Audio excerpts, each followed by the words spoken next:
আমাকে আজকের এই জনসমুদ্রকে শান্ত করার জন্য বলা হয়েছে। আমি জানি না আপনারা কি শান্ত হবেন না অশান্ত হয়ে যাবেন।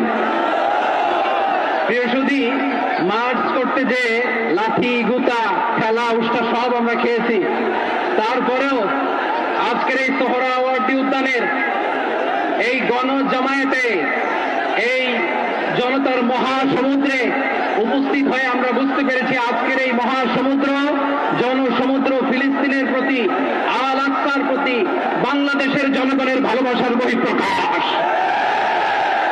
ভৌগোলিকভাবে আমরা ফিলিস্তিন থেকে অনেক দূরে হতে পারি, কিন্তু আজকের এই জনসমুদ্র প্রমাণ করে আমাদের এক একজনের হৃদয়ে বুকের ভিতরে বাস করে এক একটা ফিলিস্তিন। আমাদের হৃদয়ে বাস করছে এক একটা গাজা, আমাদের হৃদয়ে বাস করে এক একটা আল-কুদস। চিৎকার করে বলেন ঠিক কিনা? আমরা আজকে সংহতি প্রকাশ করবো আমাদের মুসলিম ভাইদের উদ্দেশ্যে। এক আওয়াজে আমাদের কণ্ঠকে উচ্চকিত করে অতিথি থেকে শুরু করে অডিয়েন্সের সবাই আল্লাহু আকবার ধ্বনি দিয়ে সোহরাওয়ার্দী উদ্যানের এই ময়দানকে আমরা কাঁপাতে রাজি আছি না নাই? নারে তাকবীর, নারে তাকবীর। দিন ইসলাম, দিন ইসলাম। ফিলিস্তিন, ফিলিস্তিন। আল কুদুস, আল কুদুস। ফিলিস্তিন, ফিলিস্তিন। আল কুদুস, আল কুদুস। আমার ভাই শহীদ গেল, জাতিসংঘ জবাব চায়। গাজায় গণহত্যা গেল, জাতিসংঘ জবাব চায়।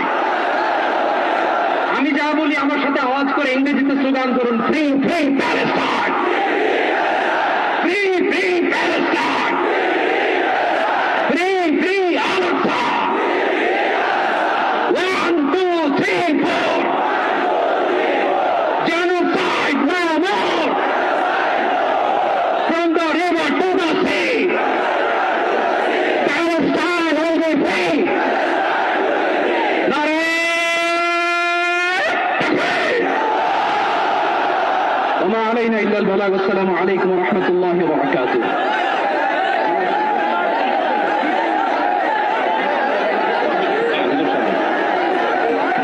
সময় উপস্থিতি, আমরা শুধুমাত্র আপনাদেরকে শান্ত করবার জন্য কিছু স্লোগান দেওয়ার চেষ্টা করেছি। আমি এই মুহূর্তে মঞ্চে ডেকে নিচ্ছি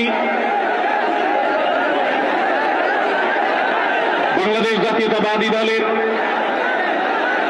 স্থায়ী কমিটির সদস্য জনাব সালাউদ্দিন আহমদ। জনাব সালাউদ্দিন আহমদকে আমি মঞ্চে আসার জন্য বিনীতভাবে অনুরোধ করছি। এবার আমি অনুরোধ করছি মঞ্চে আসার জন্য দৈনিক আমাদের সম্পাদক জনাব মাহমুদুর রহমানকে। এবার আমি অনুরোধ করছি মঞ্চে আসার জন্য বাংলাদেশ জামাত ইসলামীর সেক্রেটারি জেনারেল অধ্যাপক মিয়া গোলাম পরোয়ার। এবারে আমি মঞ্চে ডেকে নিচ্ছি ইসলামী আন্দোলন বাংলাদেশের নায়েবে আমির মুফতি ফয়জুল করিম হাফিজাহুল্লাহকে বিনীতভাবে মঞ্চে আসার জন্য হুজুরকে অনুরোধ করছি। এবার আমি মঞ্চে আসার জন্য অনুরোধ করছি বাংলাদেশ খেলাফত মজলিসের মাননীয় আমির জনাব মাওলানা মামুনুল হক হাফিজাহুল্লাহকে মঞ্চে আসার জন্য বিনীতভাবে অনুরোধ করছি। জনাব মাহমুদুল হাসান সোহাগকে মঞ্চে আসার জন্য বিনীতভাবে অনুরোধ করছি। জনাব লতিফুল ইসলাম শিবলিকে মঞ্চে আসার জন্য বিনীতভাবে অনুরোধ করছি। প্রফেসর মুখতার আহমদকে মঞ্চে আসার জন্য